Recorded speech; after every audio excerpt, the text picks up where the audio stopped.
sunnah bertemu dengan kaum mukminin, menyapanya, mengucapkan salam, lalu bersalaman, karena setiap salaman yang terjadi menggugurkan dosa. Ya, salaman itu menggugurkan dosa sampai lepas tangan ini, kata Rasulullah. Kalau tidak lepas-lepas, habis semua dosa kita. Ya. Jadi begitu kentalnya kasih sayang Allah kepada sesama mukmin yang bersalaman. Engkau pernah aku campakkan dalam septic tank, maafkanlah aku. Itu tak keluar dari mulut, Pak. Kita suami sama, yang pegang mic sama juga, Pak.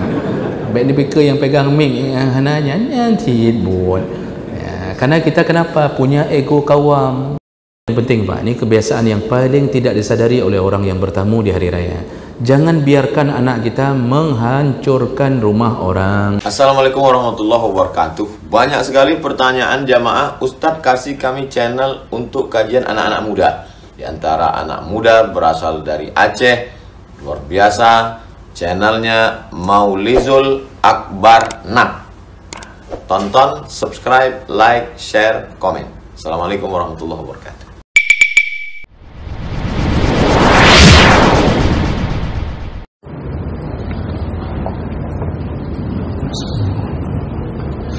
Assalamualaikum warahmatullahi wabarakatuh.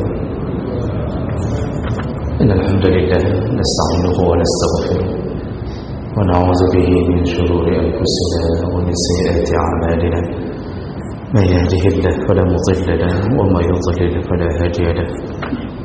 Asyhadu an la ilaha illallah wahdahu la syarika lahu wa asyhadu anna Muhammadan 'abduhu wa rasuluhul karim. Allahumma shalli wa sallim على نبينا المصطفى محمد وعلى آله وأصحابه أجمعين. أما بعد، رب اشرح لي صدري ويسر لي أمري واحلل عقدة من لساني يفقهوا قولي.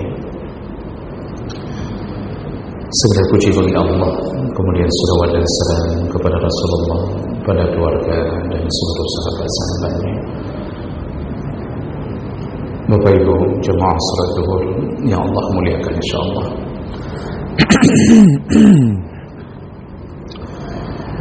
Sudah 3 pertemuan kita membahas tentang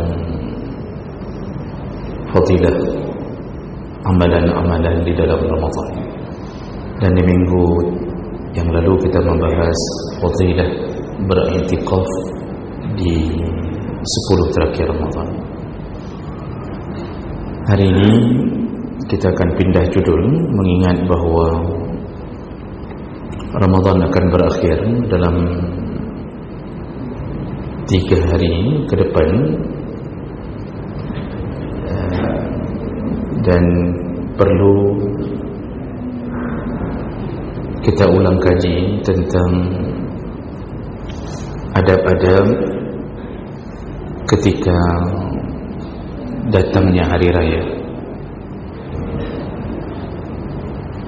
mulai dari malam hari raya sampai bertamu ke rumah orang. Walaupun mungkin sudah pernah kita dengar, tapi mengingat bahawa dakwah itu perlu diulang-ulang, karena akhlak terbina dengan diulang-ulang, maka saya rasa perlu kita mengulang kaji kembali. Baik, pertama sekali kita lihat dulu ketika datangnya malam Aid, yaitu malam hari raya. Ramadan itu berakhir dengan terbenamnya matahari di hari terakhir Ramadan. Setelah itu datanglah malam 1 Syawal, dan di situ disebut Idul Fitri. Fitrun itu artinya berbuka, jadi disebut dengan Fitrun atau Idul Fitri, yaitu datangnya hari raya untuk berbuka, artinya tidak boleh lagi berpuasa. Apa saja yang perlu kita jaga? Yang pertama, tetaplah melakukan salat maghrib dan isya berjamaah. Sederhana, ini nasihat untuk kita semua, karena ada sebahagian orang yang berhasil ditipu oleh syaitan dia ternyata selama ini tidak benar-benar menyembah Allah, tapi dia menyembah Ramadan. Sehingga ketika Ramadan pergi, dia tak lagi bersama Allah Subhanahu wa taala. Jadi dikira Tuhan adalah Ramadan, padahal Tuhan kita adalah Allah Subhanahu wa taala. Ramadan salah satu makhluk Allah. Maka tidak layak ketika Ramadan pergi lalu kita meninggalkan masjid-masjid Allah. Dan kejadiannya kadang-kadang banyak, tapi tidak ada di sini. Ada orang-orang yang tidak salat maghrib lagi di masjid di malam hari raya. Ada yang tidak salat isya lagi di masjid. Lalu apa kerjanya? Dia menemani istrinya memasang gorden di rumah. Jadi istri minta bantuan, bang, jangan ke masjid bang, tidak ada yang pasang paku untuk gorden. Itu kerja suami, membantu istri untuk masang gorden di malam hari raya. Maghrib hanadi, isya hanadi. Jadi ini tipe-tipe suami yang tertipu oleh syaitan. Seharusnya suami itu mengatakan ke istrinya, tidak usah fikir masalah gorden, tetap kita lakukan ibadah. Seharusnya begitu. Anak-anak pun diajak semua ke masjid. Itu kadang-kadang bukan hanya pasang gorden, itu semua laba-laba diusir dari rumah. Jadi hari raya itu malam pengusiran laba-laba.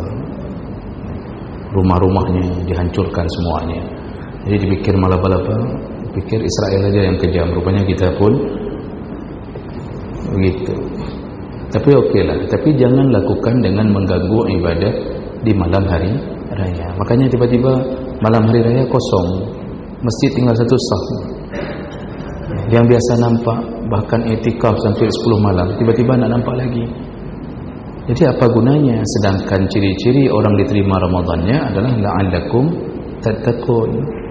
Ciri-ciri diterima habis Ramadan bertambah bagus ketakwaannya. Ini begitu habis Ramadan langsung hilang. Kan berarti tanda-tanda Ramadan kita tidak makbul. Dan tanda-tanda kita ini bukan golongan yang dapat Lailatul Qadar. Karena Lailatul Qadar itu ciri-cirinya kalau dapat bertambah baik dan bertambah taat. Kenapa kita bisa bilang begitu? Kenapa Allah di malam Lailatul Qadar menyebutkan tatanazzal, bahwa malaikat turun? Sebenarnya kan tidak perlu menggambarkan malaikat turun, tapi kenapa Allah menggambarkan malaikat turun? Ingat Bapak Ibu, banyak hadis lain yang menyebutkan malaikat itu selalu menyuruh kepada kebaikan, yang mengajak-ngajak kepada keburukan syaitan. Makanya kan kita selalu ada dua bisikan dalam hati, bisikan dari syaitan, lammatul syaitan wa lammatul malaikah, bisikan syaitan dan bisikan malaikat. Jadi sengaja Allah mengatakan malam Lailatul Qadar itu turunnya semua malaikat sampai memenuhi bumi. Maksudnya yang dapat Lailatul Qadar dipenuhi dengan bisikan malaikat. Ciri-cirinya kalau dapat itu bertambah baik. Ini kalau malam hari raya tiba-tiba tak muncul lagi, berarti bermasalah.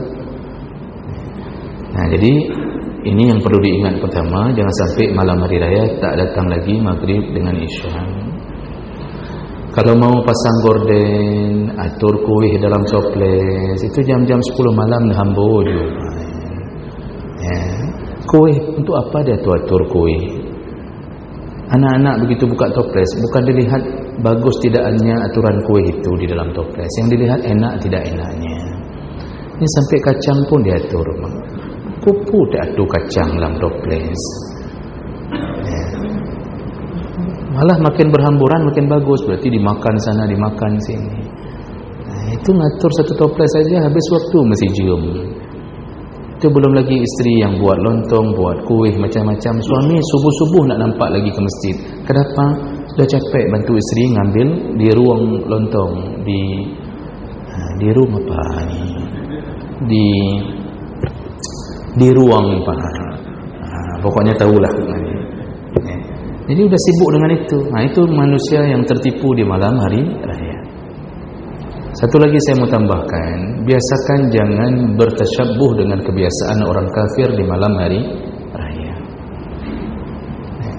Tidak pernah dicontohkan, baik mulai dari masa Nabi, sahabat, para ulama, tidak pernah mencontohkan menghidupkan malam hari raya dengan memakai gaya-gaya orang kafir seperti membakar lilin, mercun. Itu kan bau-bau majusi, Pak. Majusi itu penyembah api. Semua kegiatan ritual itu dengan api. Makanya hidup kita ini asal sudah malam-malam tertentu dengan api, ulang tahun api, kemudian malam hari raya api. Ini kalau bisa jangan dibiasakan, apalagi sampai terjadinya mubazir di malam itu. Itu beli mercun, Pak, sampai 100.000, 150.000 per batang. Mercun panjang per batang 100 sampai 150.000. Sekali tembak 150.000 hilang. Beli 5, 750.000. Untuk Ramadan tak pernah sedekah. Malam Lailatul Qadar tak pernah sedekah. Mercun 5 biji beli. Malam itu ditembakkan 5 biji, 750.000 hilang. Inilah manusia-manusia yang syaitan melompat-lompat kegirangan melihat orang-orang bodoh seperti ini. Ini siapa pelaku yang model begini, Pak? Itu tadi suami yang bantu pasang gorden istri. Sama itu modelnya. Jadi jemaah melakukan Allah Subhanahu Wa Taala. Jadi dengan apa kita disuruh hidupkan malam hari raya? Dengan ibadah, takbir. Yang sudah terbiasa qiyamul lail, kalau tiba-tiba hendak qiyamul lail malam hari raya, itu timbul tanda tanya, kok tiba-tiba libur? Apakah ada dalil yang melarang salat tahajud di malam hari raya? Nah, ada. Sebagai bukti pertama kita berhasil keluar dari alumni Ramadan, malam hari raya langsung bersambung tahajudnya. Nah, ini yang perlu diperhatikan. Karena orang merasa begini, euforia. Begitu malam hari raya seakan-akan bebas. Kita udah bebas. Nah, sehingga terjadilah berbagai maksiat. Kemudian berikutnya, ketika datangnya subuh, tetap salat subuh berjamaah. Lalu kemudian setelah pulang dari salat subuh, amalan yang harus dilakukan adalah menyegerakan bersiap-siap menuju ke salat Aid. Jadi habis pulang salat subuh, persiapannya itu bukan potong-potong lontong, bukan mempersiapkan meja di ruang tamu, bukan mengepel lantai, tetapi persiapan habis pulang salat subuh adalah persiapan menuju salat Aid. Jadi disuruh segera. Dan itu adalah kebiasaan Nabi SAW. Dalam hadis Nabi menyebutkan, inna awwala ma nabda bihi yaumuna hadha an nusalli. Ketika datangnya hari raya, baik Idul Fitri atau Idul Adha, kami memulai hari-hari kami dengan melakukan salat. Jadi maksudnya begitu kami pulang dari salat subuh, kami mulai hari kami adalah persiapan kami menuju untuk salat. Jadi itu, jadi anak-anak disuruh mandi. Sudah mandi semuanya siap-siap kita menuju salat. Nah, ini ada yang model subuh itu malah sibuk dengan kegiatan lain, Pak. Ada yang ambil cangkol untuk membersihkan rumput di depan halamannya subuh. Ini aneh-aneh manusia. Padahal jangan pikirkan yang lain dulu. Segera siap-siap. Akibatnya apa orang tidak siap-siap begitu, Pak? Sering sekali kan masbuk dalam salat Aid. Panitia berkoar-koar terusan demi kepada yang jauh tolong mendekat, yang mendekat mari merapat. Ini panitia Aid apa panitia jualan ini? Itu terus-terusan, Pak. Salat akan kita dirikan. Orang masih terus di jalan. Akibat apa? Subuh tidak bersiap-siap. Padahal itu dulu yang disuruh siapkan. Lalu apa lagi amalan berikutnya? Al-ightisal, disunnahkan mandi. Jadi hari raya itu sunnahnya mandi, dan itu mandi sunnah. Rasulullah SAW kata Ibnu Umar, yaghtasilu yaumal fitri qabla an yaghdu lil musalla. Rasulullah selalu mandi sebelum menuju ke musalla. Mandinya mandi sunnah. cara mandinya boleh seperti cara mandi junub, ya, tapi niatnya niat sunnah. Artinya wuduk dulu baru siram air. Sebagian besar ulama mengatakan seperti itu. Tapi kalaupun tidak begitu, yang penting niatnya mandi sunnah. Mandi sunnah untuk solat hari raya itu sudah dapat pahala mandi sunnah. Kemudian at-tatayyub, pakailah minyak wangi. Habis mandi itu pakai minyak wangi, ya, karena hari itu hari berkumpul. Kapanpun hari berkumpul sunnah memakai minyak wangi. Hari Jumaat, salat jamaah, apalagi hari raya, itu hari perkumpulan besar. Orang yang tak pernah salat pun biasanya datang. Nah, makanya kita ini bisa melihat jumlah kaum muslimin ketika salat hari raya. Tapi kalau mau lihat jumlah kaum mukminin, maka lihatlah ketika salat jamaah 5 waktu. Jadi kita tandai orang beriman di situ. Kalau orang jumlah kaum muslimin itu waktu hari raya itu baru ketahuan, meledak apa, di mana-mana meledak orang. Padahal Jumaat hari-hari salat jamaah tidak datang.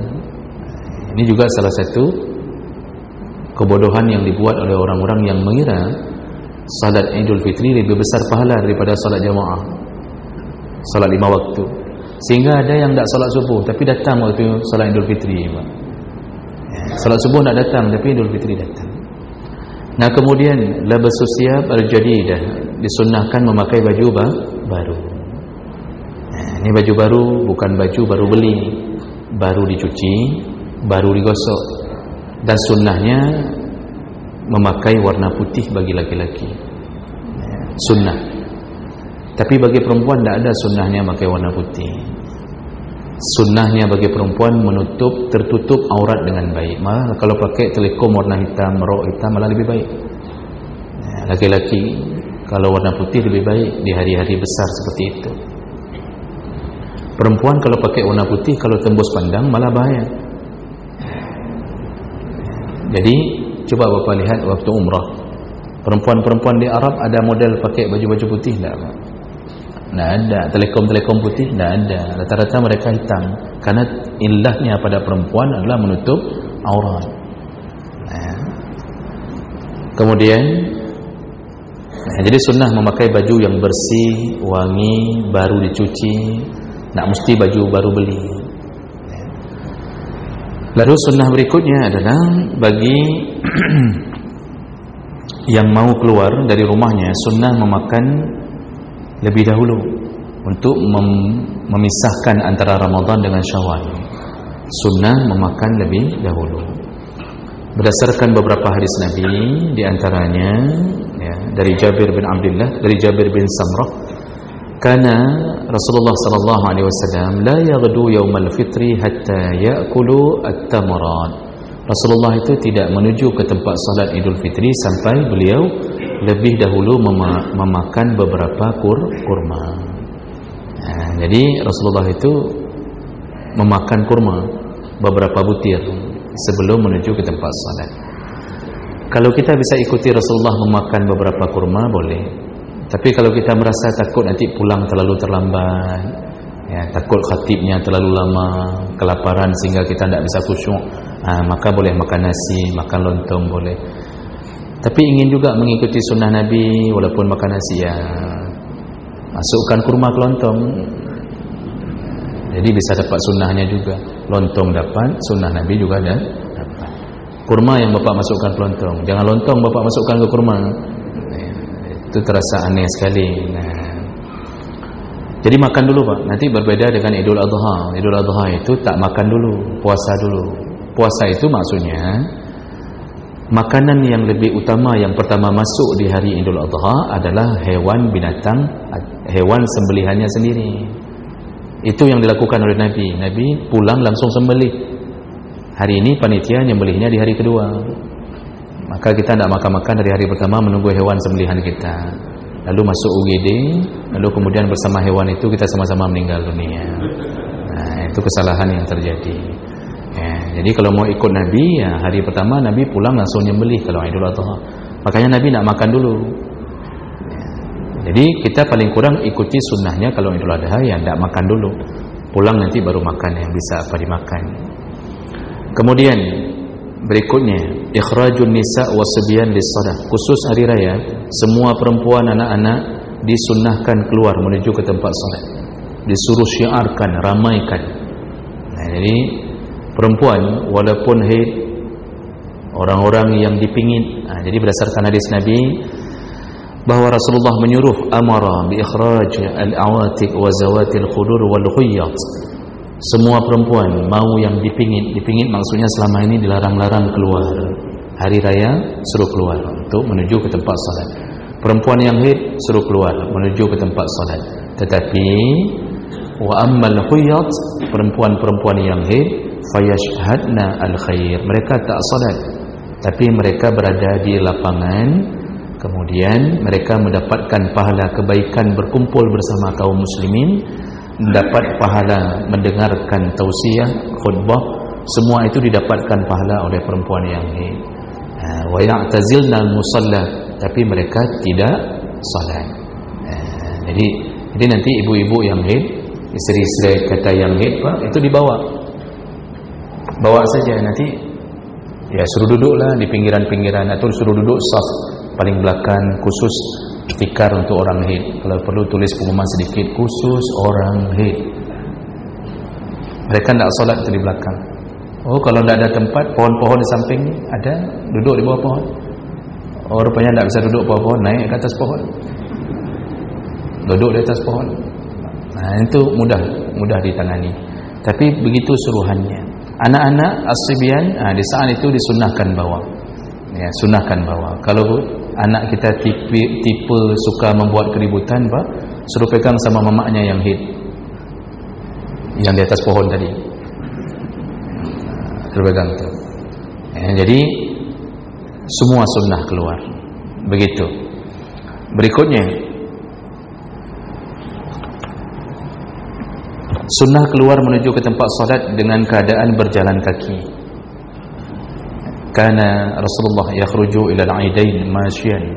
Rasulullah itu kalau keluar ke tempat salat waktu Aid, beliau keluarnya masyian, berjalan kaki, sunnah. Dan itu pun kalau bisa dijangkau. Kalau bapak tinggal di Panggoi kayak kami, bapak tahu tempat tinggal kami di Panggoi, Pak. Lalu kita mau salat ke kota, jalan kaki, berangkat jam 6 sampai jam 6 sore. Itu jangan, yang model begitu jangan. Pakai motor. Yang bisa jalan kaki, contohnya Rasulullah itu dari rumahnya jalan kaki menuju ke tempat salat. Tempat salat Rasulullah itu di musalla. Musalla itu bukan tempat salat masjid, lapangan. Jadi kalau disebut dalam hadis musalla, itu bukan masjid, lapangan. Musalla itu tempat salat, isim makan, itu tempat salat. Itu ada tempat khusus. Ya, di samping Masjid Nabawi itu ada tempat khusus untuk salat hari raya. Jadi makanya sunnahnya melakukannya di lapangan. Tapi kalau dilakukan di masjid boleh atau tidak? Boleh. Ya, boleh, tidak masalah. Tapi kalau memang bisa di lapangan, maka itu pilihan yang lebih utama. Ya, tapi keadaan bisa saja berubah, bisa jadi tidak cukup tempat atau takut hujan, macam-macam bisa berubah, silakan di dalam masjid. Ya. Kemudian selama perjalanan dari rumah menuju ke tempat musalla, ke tempat lapangan salat, disunahkan melakukan takbir. Jadi dari maghrib takbir. Kalau Idul Fitri kan takbir dari terbenam matahari maghrib sampai selesai salat Aid. Ya, turun khatib dari mimbar, selesai sudah. Duhurnya tak ada lagi. Nah, kita yang mulai dari maghrib takbir, nanti pas keluar salat subuh, ya, habis salat subuh takbir, pulang kemudian menuju ke tempat salat juga disunnahkan dalam perjalanan melakukan takbir.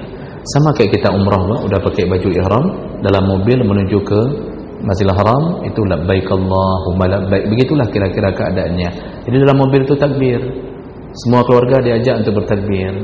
Jadi bukan ngupat dalam mobil.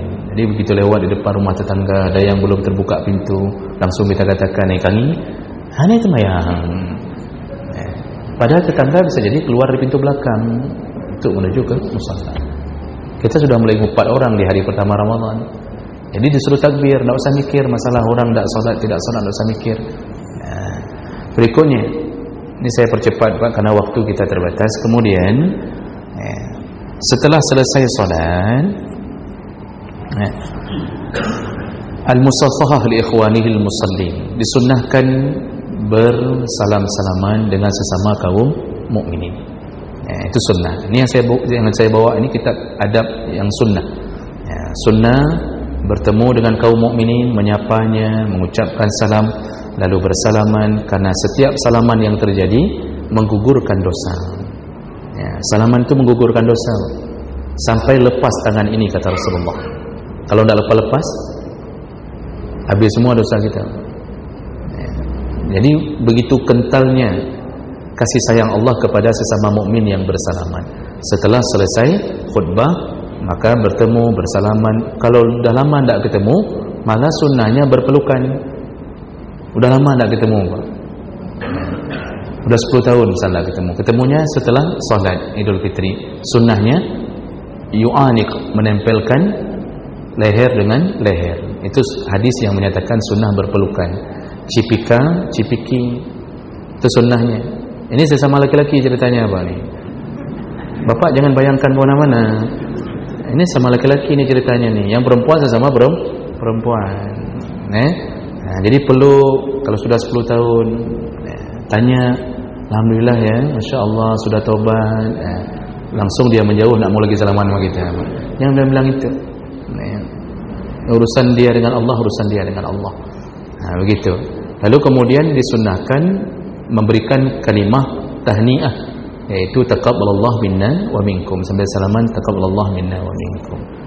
Itu sunnahnya mengucapkan itu, bukan minal aidin wal faizin, tapi taqabbalallahu minna wa minkum. Kemudian pulang dari musalla disunnahkan pulang dari jalan yang berbeda dengan jalan yang kita tempuh di awal.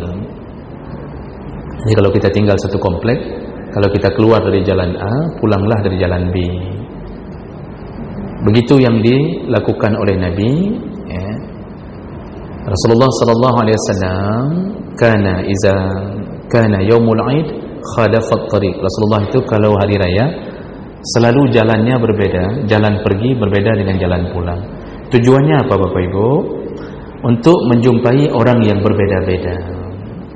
Jadi tadi ketemunya sama tetangga di jalan A, pulang dari jalan B, ketemu sama tetangga yang berbeda. Di situ terciptanya pertemuan, maaf-maafan, silaturahim dengan orang-orang yang berbeda. Tapi sampai di rumah itu tetap masuk dari pintu depan. Jadi ini jalan yang dimaksud, bukan masuk dari pintu rumah yang belakang pas pulang. Ada yang sampai masuk melalui plafon supaya berbeda. Itu tidak begitu. Ini hanya jalan pergi dan pulang. Kemudian barulah setelah itu melakukan ziarah silaturahim. Ziarah maksudnya zara yazuru, itu bersilaturahim. Siapa orang pertama yang kita perlu bertemu dengannya? Kalau kita dekat dengan rumah orang tua kita, merekalah yang pertama. Tapi kalau rumah orang tua kita jauh, maka bagi seorang istri, suamilah orang pertama yang dia harus temui, minta maaf apapun yang pernah terjadi. Jadi istri itu cium tangan suami, kemudian minta maaflah, ucapkan kata-kata, wahai kanda, aku minta maaf yang taruh obat untuk bisa menceret kemarin aku, yang membuat ini dan itu, semua kesalahanku, maafkanlah. Itu semuanya Pak, istri, suamilah orang pertama yang disunnahkan untuk bertemu kalau tak ada orang tua yang berdekatan di situ. Suami pun itu jangan sampai gengsi Pak, karena kita sesama suami ini punya satu penyakit yang sama. Apa penyakit kita Pak? Kita punya ego kawam, ego sebagai pemimpin. Kita susah minta maaf sama istri. Kalau istri mudah Pak, dia cium tangan, dia bilang bang, ni pemaklum, maafkan saya bang, saya udah ini, saya salah begini, selama ini saya mungkin ada kalimat-kalimat yang menyakitkan hati. Mudah bagi istri. Tapi suami, mau keluar kalimat itu Pak, itu harus dilatih dulu, kayak kita baca Pancasila, itu pun belum tentu keluar. Yang keluar dari nurani, begitu keluar dari bibir itu susah. Paling nanti ya lum nanti udah selesai. Ya udah saya gitu juga ya, sudah selesai. Yang kita cium tangan isteri, maafkan aku Dinda, selama ini aku telah memukulmu sampai 32 kali, kemudian engkau pernah aku campakkan dalam septic tank, maafkanlah aku. Itu tak keluar dari mulut Pak. Kita suami sama, yang pegang mic sama juga Pak. Baik speaker yang pegang mic, nanya cibut. Karena kita kenapa? Punya ego kawam. Makanya saya sering kasih tahu para isteri, ibu kalau sedang marahan sama suami itu jangan harap akan datang kemudian meminta maaf. Enggak. Cara suami minta maaf bagaimana? Dia mulai ngajak bicaranya dengan cara memerintah. Ini udah enggak bicara 3 hari Pak. Cara suami minta maaf itu dia tetap kawam, tetap memimpin. Dia panggil isteri,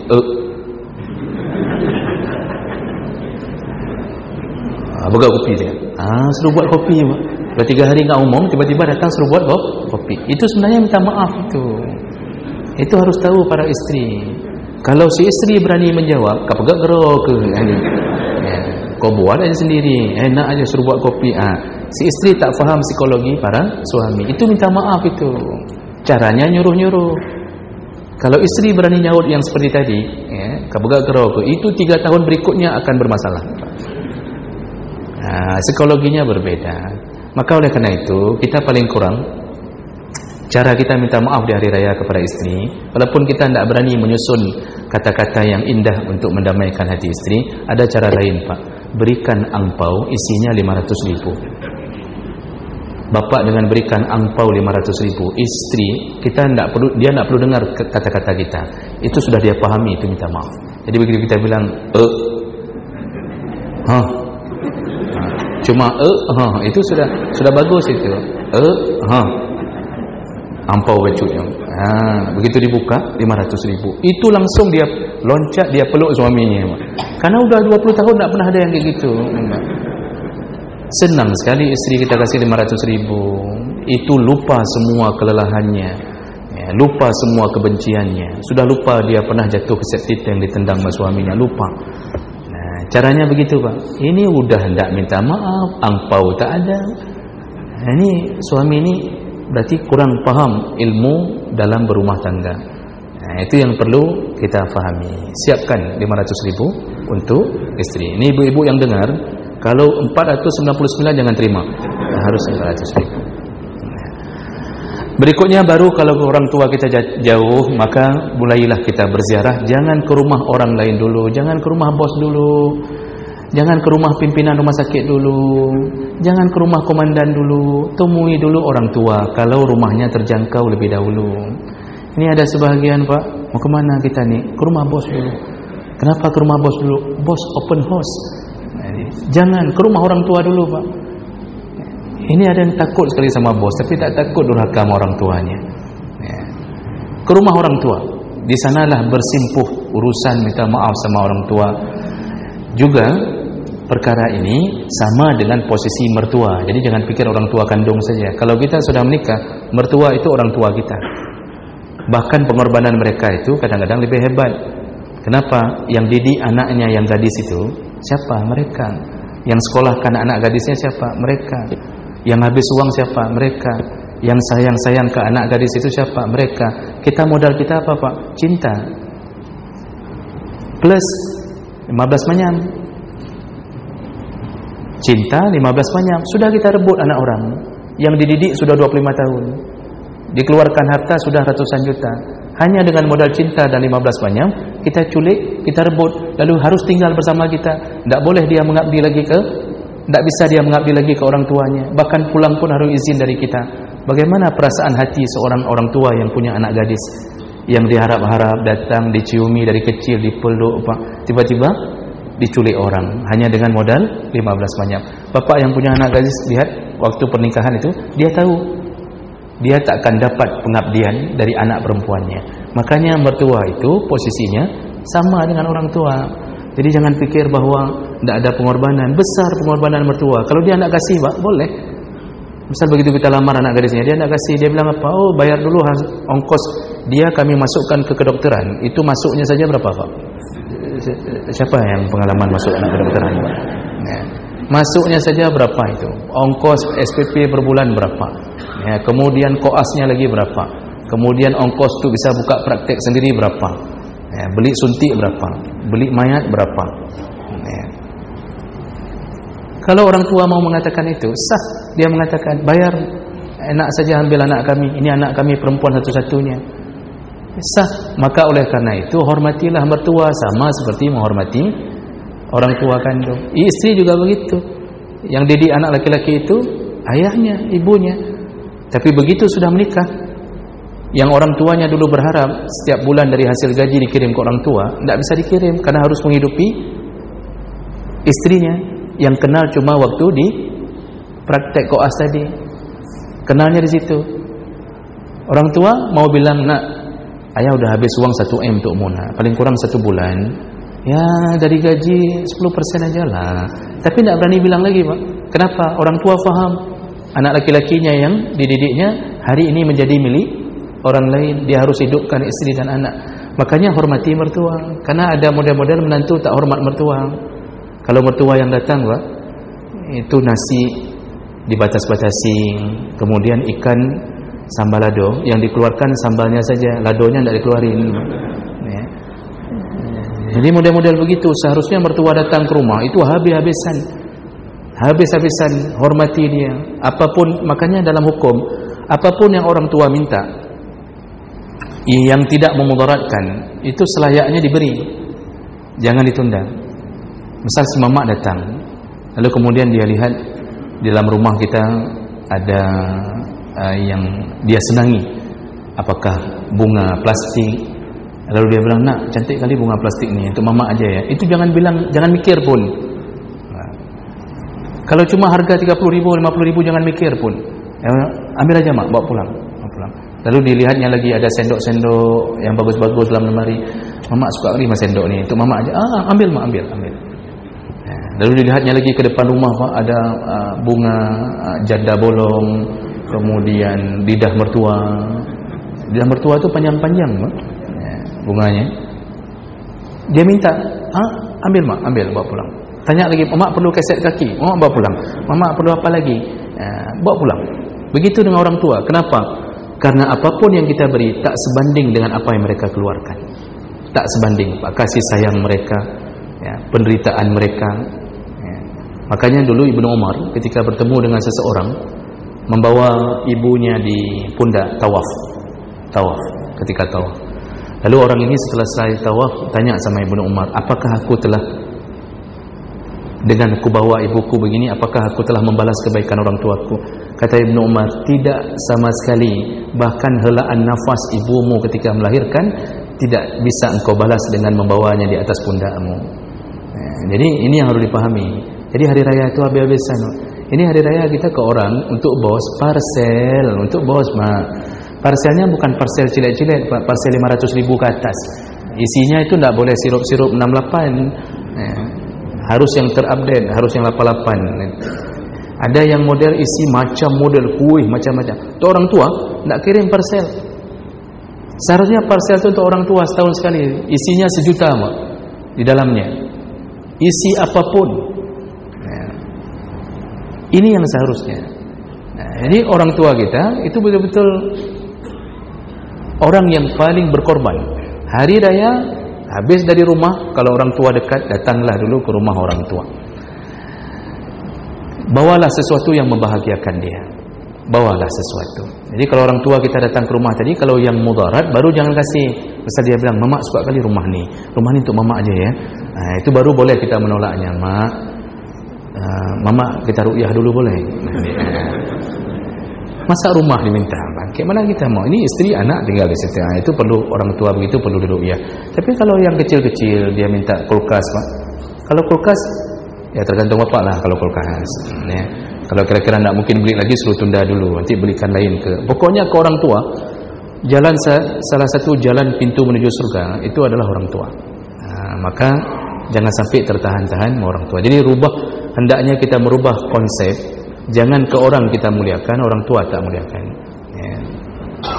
Bayangkan kalau kita orang tua, Pak, anak kita tiba-tiba datang parcel, harganya 1 juta, di dalamnya lengkap, Pak. Oreo ada, kongguan ada, ya, kemudian biskuit Unibis segala macam, sirup, Masya Allah, mulai dari marjan sampai ke entah apa-apa itu semua Pak. Bahagianya hati Pak, bahagianya hati. Dia puji-puji anaknya, ya Allah. Disitulah malaikat mencatat semua kebaikan kita. Nah ini kalau hari raya jangan lupa berkunjung ke orang tua. Itu nomor satu. Nah berikutnya wal akrabin, baru kerabat-kerabat, sanak saudara yang punya hubungan nasab. Nah berikutnya baru ke rumah orang yang sahabat, tetangga. Nah ini kalau rumah orang tua dekat. Tapi kalau rumah orang tua kita jauh, misal rumah orang tua kita di Tanjung Pura, lalu ada tetangga mau bertamu, langsung kita bilang jangan dulu ya, kami ke orang tua dulu ya, kamu tunggu aja dulu di depan pintu situ sampai kami pulang dari Tanjung Pura. Nah ini bangai juga ini kerjanya. Jadi kalau orang tua jauh ya tidak apa-apa lah, itu kondisional sekali, terima orang, tidak masalah. Baik, berikutnya setelah kita mulai bersilaturahim, apa saja yang perlu kita jaga? Ini penting Bapak, karena banyak orang yang datang ke rumah orang bertamu malah menyakiti perasaan yang punya rumah. Maka perlu punya adab. Apa saja Bapak Ibu? Yang pertama, taharri al-awqat al-munasabah liziarah. Kalau mau berkunjung di hari raya, datanglah di waktu yang tepat. Jangan cari waktu yang mengganggu punya rumah. Contohnya, jangan datang bertamu ke rumah orang indal fajri, setelah salat subuh. Kita pulang salat subuh dah datang tamu di rumah Pak. Mata kita masih bengkak, tahi mata masih ada 1-2 ya, belum sempat mandi, belum siap-siap, berserak-serak rumah, udah datang tamu. Kan jangan datang habis salat subuh ke rumah orang. Kemudian indal zahirah, jangan datang ke rumah orang berkunjung ketika zuhur. Itu dari waktu zuhur sampai asar, itu waktu orang istirahat.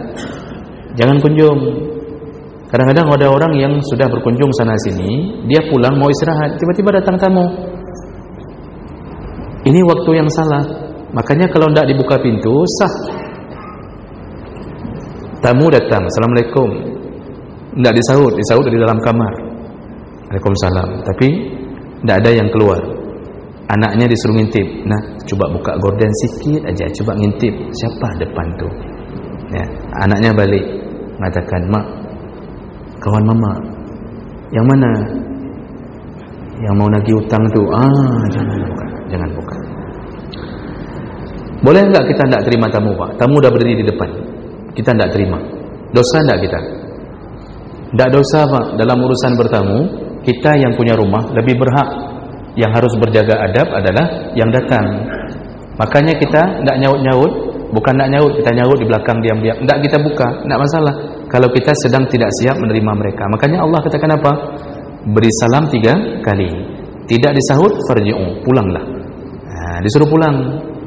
Jadi jangan begitu salam tidak disahut, kita langsung ke belakang, dari arah rumah ke belakang, lalu kita teriak dari belakang rumah, hai kudu buka naik rumah, kan kau buka di pintunya. Silok buka di luar, sendal kamu kan di luar sana. Ada motor-motor, mobil ada kamu di belakang, kau buka pintu, lalu kita tendang pintu, matilah kita di hari itu. Apalagi sampai naik ke kawasan jendela, ya, ke ventilasi, ngintip-ngintip ke dalam, kita masukkan tangan ke gorden, kita sibak gordennya. Itu dajjal betul itu tamu itu. Tak boleh itu. Kalau 3 kali salam tak disahut, kemungkinan tuan rumah nak mau terima, itu hak dia. Kita disuruh pulang, nanti kembali di waktu yang berbeda kalau ingin kembali. Nah, jadi oleh karena itu jangan datang bertamu di waktu yang tidak cocok. Begitu juga jangan datang terlalu larut malam, mutaakhir minal lail. Jangan datang ke rumah orang terlalu larut malam. Habis salat Isya masih okey, dimaklumi. Tapi kalau dah jam 10 ke atas, jangan datang lagi, Pak. Apalagi orang sengaja matiin lampu ruang tamunya supaya memberi kode tak terima tamu lagi. Tiba-tiba kita ketok pintu jam 10:30. Mau bertamu. Tujuan baik, tapi tak punya ilmu. Makanya bertamu jangan di waktu yang salah. Kecuali sudah janji, Pak. Kecuali sudah janji duluan. Biasanya ini kan bestie nih, ya, bestie forever kan janji. Aku ke rumah Ki ya, katanya. Begitu biasanya Pak. Ibu tanya sama ibu-ibu kayak gitu bahasanya. Ya, aku ke rumah Ki ya. Jam berapa Ki tunggu aku? Menan biasanya Pak ya. Aku tunggu Ki ya jam 10 malam boleh? Okey ya. Okey. Ki sama aku pokoknya Ki lah katanya. Itulah datang dia jam larut malam. Boleh enggak? Kalau sudah ketemu okey. Kalau sudah janji okey, itu tidak ada masalah kalau sudah berjanji. Kemudian ada berikutnya, ketika kita datang ke rumah orang bawa bertamu, itu mulai dari depan pintu rumah itu jaga adab. Yang pertama adalah hendaknya mengetuk pintu 3 kali dengan ketukan yang lembut. Rasulullah dulu mengetuk pintu datang ke rumah orang, Rasulullah ketuk dengan ujung kuku dalam hadis. Dengan ujung kukunya diketuk pintu, saking lembutnya Rasulullah SAW. Jadi ketukan jangan ketukan seperti orang yang mau mendobrak pintu rumah. Ketuk dengan lembut. Lalu ucapkan salam 3 kali. Tak disaut pulang. Untuk membuat kita menunggu supaya dia mungkin di belakang tak dengar. Berarti boleh memberi salamnya dengan jeda waktu. Salam pertama, lalu tunggu 15 menit, salam kedua, tunggu 15 menit, salam ketiga. Berarti kita di depan pintu rumah orang berapa menit? 45 menit. Sambil nunggu-nunggu dibuka pintu. Kalau itu okey. Tapi kalau tidak dibuka ya risiko lah. Nah, jadi ini perlu dijaga dari awal. Kemudian kalau yang punya rumah nanya, siapa? Ditanya. Jawab identitas. Jadi identitasnya dijawab. Jangan jawab saya. Karena ada hadis dari Jabir bin Abdullah. Jabir bin Abdullah datang ke rumah Rasulullah. Rasulullah nanya, "Man? Siapa itu depan pintu?" Jabir jawab, "Ana." "Lum ya Rasulullah," kata Jabir. Rasulullah nanya lagi, "Siapa?" "Lum," kata Jabir. Dibuka pintu sama Rasulullah. Langsung Rasulullah jawab, "Lum, lum, lum, lum," kata Rasulullah. Rasulullah pakai bahasa Cina waktu itu, Pak. Pakai bahasa Arab. Makanya dalam hadis bunyinya ana, kata Rasulullah. Lung. Ditegur Jabir, kalau engkau ditanya di dalam rumah, sebutkan identitas, kata Rasulullah. Makanya kalau kita ditanya siapa, sebut saya. Siapa saya? Ibu Umar, katanya. Bu Umar mana nih? Ibu Marzuki, katanya. Nah, berarti ibunya si Marzuki atau istri si Marzuki. Nah, jadi sebutkan identitas supaya orang di dalam tahu bahwa yang datang bukan perampok dan bukan pembegal. Begitu sunnahnya. Lalu satu lagi yang penting, habis ketuk pintu ucap salam, langsung badan dipalingkan dari pintu menghadap ke belakang atau ke samping kanan atau ke samping kiri. Jadi muka ni jangan lagi ke depan pintu. Itu hadis Nabi, Pak. Nabi yang menyuruh begitu. Jadi makanya orang berilmu itu tidak hanya saleh tapi berilmu. Maka ilmu itu lebih hebat daripada amal tanpa dibarengi dengan ilmu. Orang berilmu dan saleh, habis ketuk pintu, salam, dia palingkan wajahnya ke belakang, dia balik badannya ke belakang, tidak lagi dia menghadap pintu atau ke kanan atau ke kiri. Tujuannya apa? Kalau dibuka pintu, jangan langsung nampak aib orang yang punya rumah. Kadang-kadang yang buka pintu suami, istri sedang lari-lari di belakang, tidak sempat pakai jilbab. Istri lari di belakang suami, Pak. Suami buka pintu. Karena kita dari tadi wajah kita sudah ke depan pintu, begitu dibuka pintu nampak aibnya. Itu dilarang. Jadi suami buka pintu, istri lari di belakang, enggak sempat pakai jilbab atau sedang membawa cangkol, Pak. Enggak tahu apa kerjanya, jangan tanya saya, itu urusan mereka. Jadi nampak aib, maka tak boleh. Itu orang saleh itu begitu, kalau datang lihat orang saleh, Pak. Kalau orang datang ke rumah orang itu enggak melihat ke arah pintu. Dia berdiri dari samping pintu, Pak. Berdiri, dia tak, pandangannya tidak ke depan pintu. Itu yang perlu diketahui. Nah, kemudian ketika diizinkan masuk, barulah kita masuk. Ada tuan rumah kadang-kadang tidak mengizinkan masuk. Mungkin ada sesuatu dalam rumah, maka dia ajak bicara di luar rumah. Sebelum ada kalimat masuk, jangan masuk. Jadi jangan kita yang minta, saya boleh masuk. Jangan, itu tidak ada adab. Kalau tuan rumah tidak bilang apa-apa, tunggu sampai ada aba-aba suruh masuk. Nah, begitu sudah masuk, maka duduklah di tempat disuruh duduk. Ayajlis adh-dhaif haitsu ya'zana lahu sahibul bait. Duduklah di tempat yang disuruh duduk. Jadi kalau ada permadani, ada kursi, tuan rumah suruh duduk di permadani, dipersilakan katanya. Ditunjuk permadani, duduk di atas permadani, jangan duduk di kursi. Kalau ditunjuk ke kursi, duduk di kursi, jangan duduk di permadani. Begitu adab seorang muslim ketika bertamu. Bisa jadi tuan rumah berjaga-jaga, mungkin kursi itu bolong atau kursi itu ada kencing kucing, dia tak ingin tamu duduk di situ. Bisa jadi begitu. Jadi jangan suuzan. Waktu tuan rumah sedang buat kopi, teh di belakang, kita bicara-bicara sama istri. kursi ada, kita suruh duduk di sini. Emang kau create orang, kata kita. Jangan Pak, itu urusan tuan rumah itu. Hak kita bertamu adalah beradab di rumah orang. Lalu kemudian ayyaghudda basarahu an maharim ahlil bait. Selama duduk di ruang tempat kita disuruh duduk, jangan layangkan pandangan ke orang-orang mahramnya yang punya rumah. Jadi kan ada model tu, kadang-kadang keluar anak gadis. Anak gadis yang punya rumah kita lihat, anak gadis itu Pak, kita ikuti dengan anak mata. Jangan, nampak kali bandot kita kalau kayak gitu Pak. Jadi kita udah duduk itu di ruang tamu, nanti ada yang keluar dari kamar, bentar-bentar ada yang keluar dari kamar, kita perhatikan. Jangan Pak. Malah kalau perlu yaghuddal basar, tundukkan pandangan. Jadi jangan lihat-lihat ke arah mahramnya yang punya rumah. Jangan layangkan pandangan terus lihat ke dapur, siapa-siapa yang masak di situ. Itu tidak baik melihat begitu. Lalu berikutnya, alla yutalliq basarhu fi ma haulah min asas.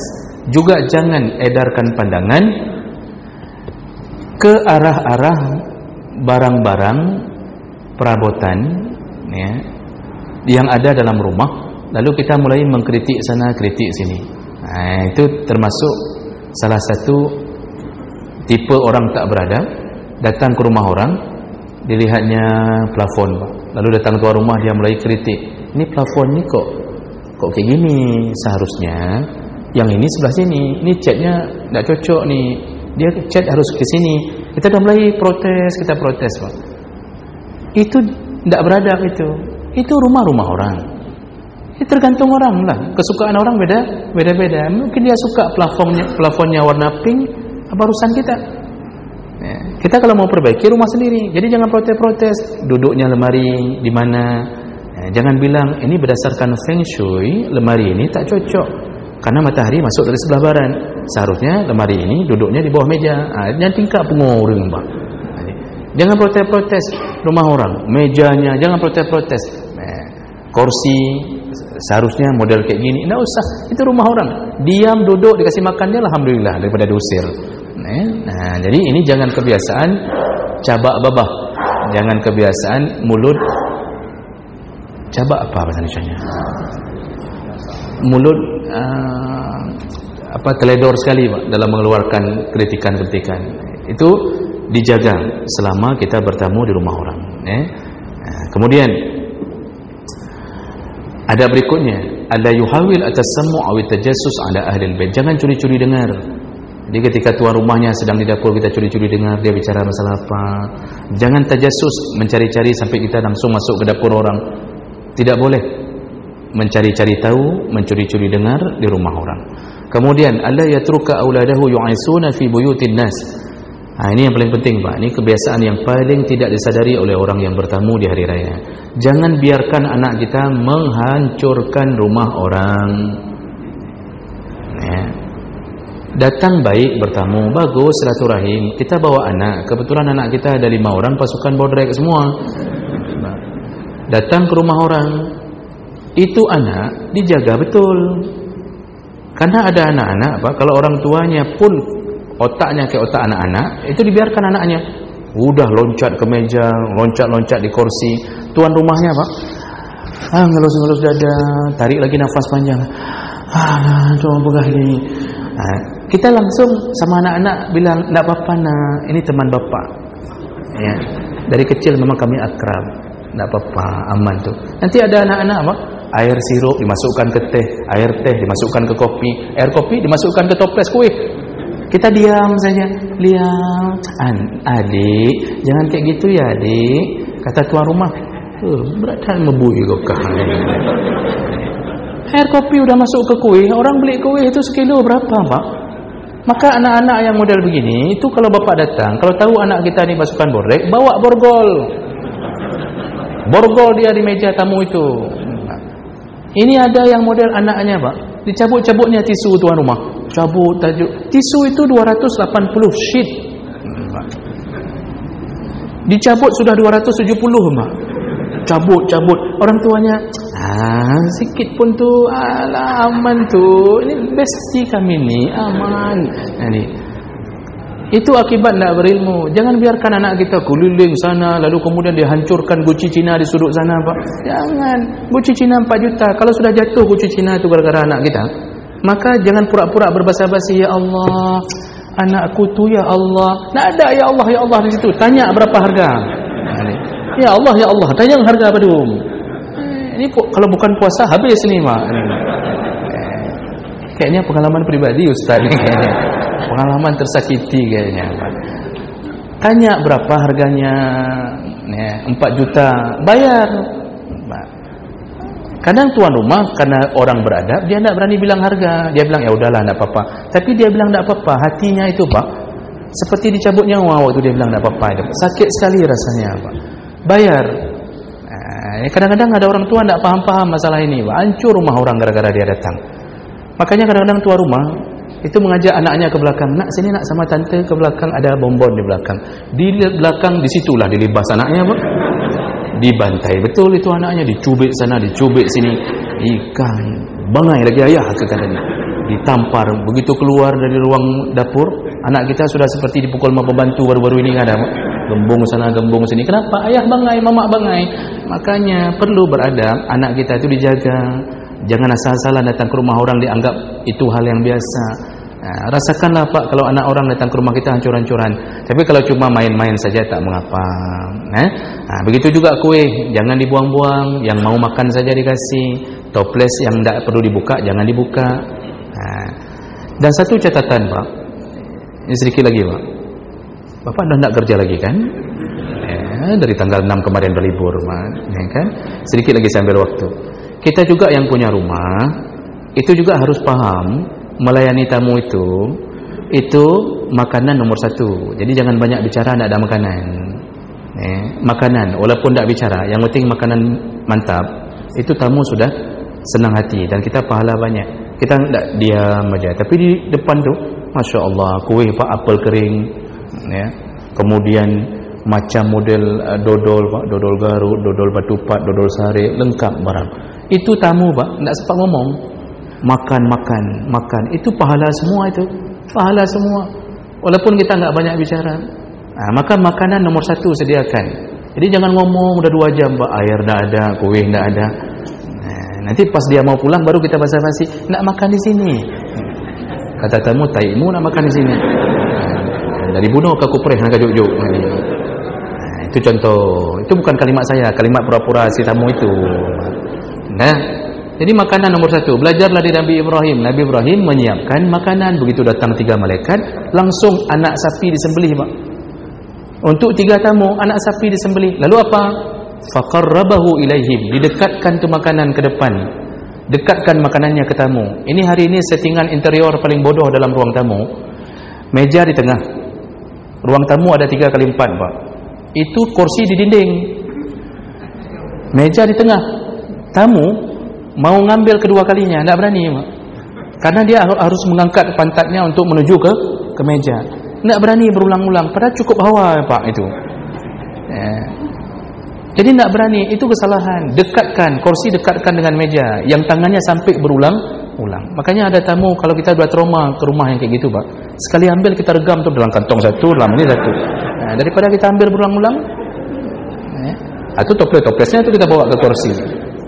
Makanya belajar dari Nabi Ibrahim, dekatkan makanan, bukan dijauhkan. Ini gara-gara interior, Pak. Interiornya begini, begitu. Padahal sudah salah melawan syariat.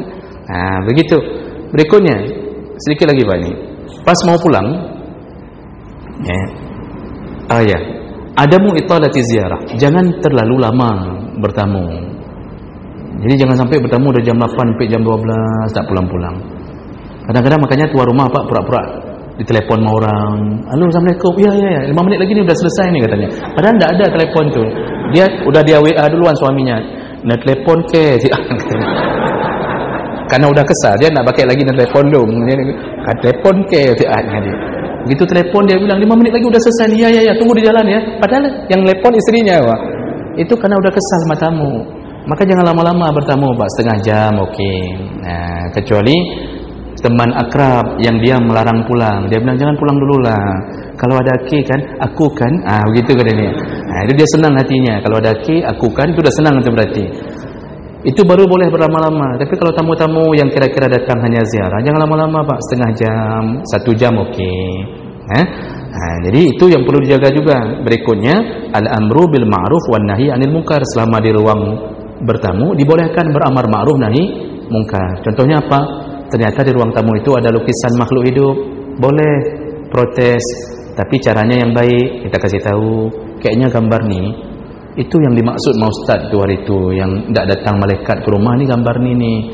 Kita kasih tahu, karena ada tuan rumah walaupun sudah itikaf 10 malam, tapi lukisan makhluk hidup ada dalam rumah. Walaupun sudah dapat Lailatul Qadar, patung anjing ada dalam rumah. Akibat tak berilmu. Kenapa? Gara-gara waktu pengajian baca Quran terus di belakang, tak mau dengar pengajian, salat sunnah di belakang, padahal menuntut ilmu lebih besar pahala daripada salat sunnah. Jadi jemaah melakukan Allah boleh amar ma'ruf nahi mungkar. Kasih tahu baik-baik, ini patung kayaknya tak boleh lah kayak gini. Itu contoh. Kemudian yang terakhir, dua terakhir. Alla yansarif illa ba'da izni sahibul bait. Jangan pulang kecuali meminta izin lebih dahulu kepada pemilik rumah. Jadi kalau mau pulang itu izin. Jadi jangan sampai begitu tuan rumah sedang ke belakang sebentar, pas ke ruang tamu dah ada lagi tamunya. Oh kaya. Kagak ada. Itu tak baik. Itu tak beradab namanya. Tunggu tuan rumah keluar baru minta izin. Nanti kita yang tuan rumah disuruh antar, Pak. Adab tuan rumah disuruh antar sampai ke pintu pagar. Antar. Kita berdiri di pintu pagar. Sampai menghilang dia dari pandangan baru kita tutup. Jadi jangan begitu dia keluar di pintu rumah baru di pintu pagar udah bunyi pintu di belakang, bau dung bunyinya. Berarti itu tadi tamu itu yang anaknya yang hancurin kunci Cina itu. Makanya gudubung ditutup pintu. Itu contoh berarti tidak baik. Dan yang terakhir, ayashkura ahlal bait ala istidhafatihim. Kita yang tamu kalau mau pulang, maka berterima kasihlah kepada yang punya rumah. Mereka sudah kasih makan, kasih minum, dilayani dengan baik, maka ucapkanlah jazakumullah khairal jaza. Kalau dikasih makanan besar, Pak, itu ada doa khusus yang diajarkan Nabi berdasarkan hadis. Kalau kita misal dikasih makan siang, maka ucapkanlah waktu pulang, Allahumma at'im man at'amani wasqi man saqani. Ya Allah, balaslah makanan kepada pemilik rumah ini seperti dia memberiku makanan. Ya Allah, balaslah minuman kepada pemilik rumah ini seperti dia memberiku minuman. Itu doanya. Allahumma at'im man at'amani wasqi man saqani. Yang belum hafal boleh ganti dengan bahasa Indonesia. Ya Allah, berikanlah makanan dan seterusnya. Tapi berdoalah untuk pemilik rumah. Itu orang beradab datang. Makanya orang yang model begini, Pak, selalu diberi keberkahan oleh Allah Subhanahu wa taala. Baik, sudah selesai. Kita cukupkan, sudah jam 2:10. InsyaAllah kita bertemu dalam kajian rutin berikutnya setelah Ramadan nanti. Demikian Bapak Ibu, kita tutup dengan kafarah majlis. Subhanakallahumma bihamdik, asyhadu an la ilaha illa anta, astaghfiruka wa atubu ilaik. Wassalamualaikum warahmatullahi wabarakatuh.